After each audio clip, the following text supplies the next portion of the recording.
the lesson. Oh yeah. When we're talking about how you've been touring and stuff, like in the past. Yes. What are some of the coolest or biggest names that you've had? You know, the coolest name of all fucking time is Jay-Z. And I got to DJ for a group called Smash Proof from New Zealand. So I was their tour DJ. The tour was called Rock the Block. They were the warm-up act. And I was so fucking excited to meet Jay-Z, you know? Like, I'm talking groupie shit. And with those big shows, if imagine it's like the radio station where everyone's got their rooms here and there's like an outdoor area, you know, once you've finished, they usually want you out. Like, go watch the show or go home, but don't stay here, you know? That way Jay-Z can walk around freely without people like me bugging him and Beyonce and whatever, you know? So every day we do these shows, and Smash Proof are like these street dudes from New Zealand, so they were kind of like young and rowdy, and I used to stand in the doorway and be kind of like, shut the hell up, Jay's coming, you know? I want to meet Jay. And I used to stand in the doorway every night, and Jay would walk past, and Green Lantern was DJing for Jay, and I'd met Green Lantern before because I opened up for his DJ tour of Australia a few years earlier when he was DJing for Eminem, so we had a relationship. And every day Joe would walk past the room and like give me a fist bump, and I used to be like fucking you know.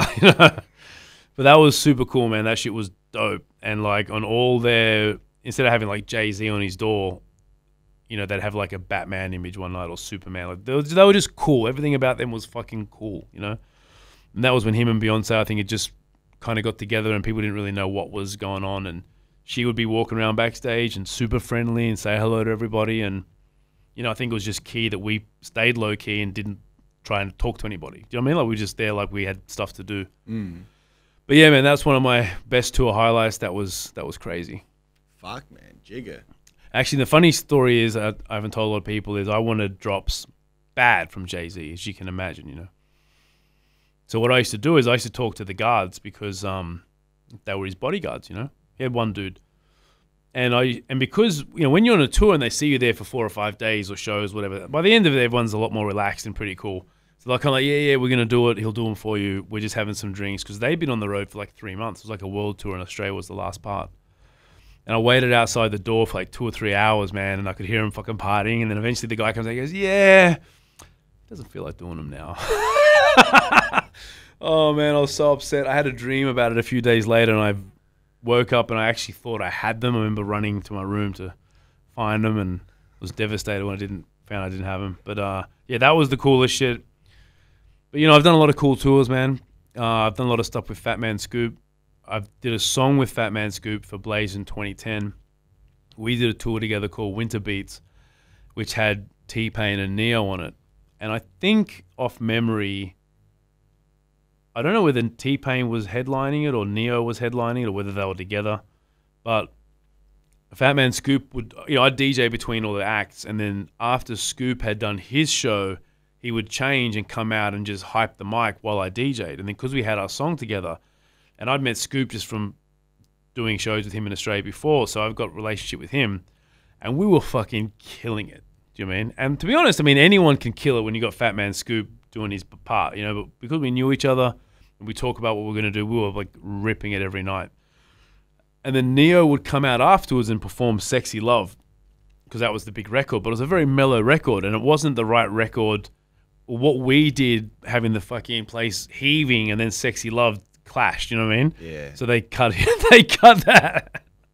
Which, you know, he was telling me that happens to him a lot because he just gets the energy in the room up. So it wasn't a bad thing. This is just showbiz, you know, like that's where the child in you's like, fuck that shit, it's whack. But then the man inside is like, you know what, that makes sense. They're here for Neo. We're just the warm-up acts, you know? Yeah. But we had a lot of fun. I've done a lot of good shows, man. I had a lot of fun with Superfest. Fat Joe was on there. I'm a massive Fat Joe fan. And Joe's a massive fan of hip-hop. He would watch everyone's show every night. And I had this elevated DJ box, if you can imagine, the main stage, and they had this elevated DJ box to the side.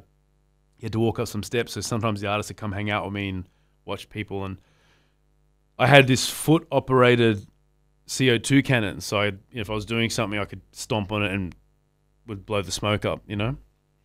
And I remember once I didn't see, but Fat Joe had walked around the front and I nearly fucking blew him up because like, and at the very last second, I must have saw him out the corner of my eye, and I was like, you know, and like Fat Joe's like obviously he's, you know, heavy set dude, but he's fucking massive, dude. He's like 6 foot, 7 foot tall. Like he would have been like the Muppets. You would just see Nino Brown going ah into the crowd.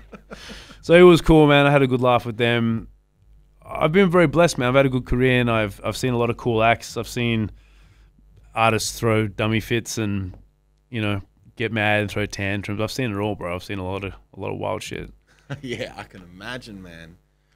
Tell us a bit more about because those Superfest festivals are like the biggest urban festivals that have.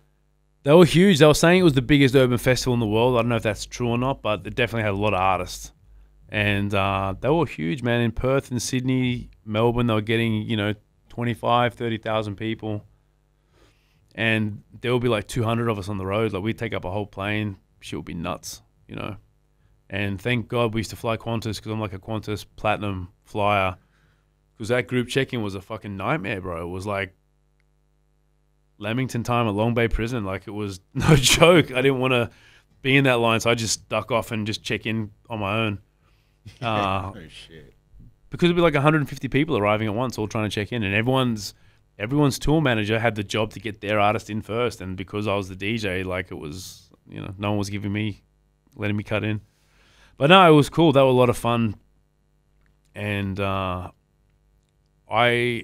think the last or the second last Superfest, they had the week off in Surfers Paradise, and those dudes just had like mansion parties every night of the week. You know, when Snoop was here, I'm sure he smoked Australia Drive weed. Like it was pretty serious. One of my boys was Snoop's tour manager, and he would, you know, ring us and be like, "Stop your bus," and he'd get out and Snoop's door would open and smoke would pile out, and he just would get out with a contact high and be like, "I can't do it. I'm gonna die."